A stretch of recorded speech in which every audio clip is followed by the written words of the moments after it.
Drew, thank you. The Wisconsin Humane Society is set to bring in about 150 beagles from Ridglan Farms to their shelters, including here in Green Bay. This will happen in the upcoming days. Ridglan Farms confirmed on Wednesday they reached an agreement to sell a majority of its dogs to different groups. The movement of the dogs will begin soon, we're told, and will continue until the transition is complete.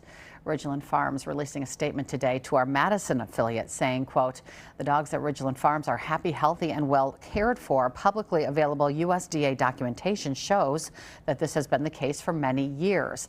As the dogs sold this week leave our veterinary research facility, we hope they will continue to live happy lives in their new adopted homes," end quote. This comes after protesters raided the facility about 2 weekends ago.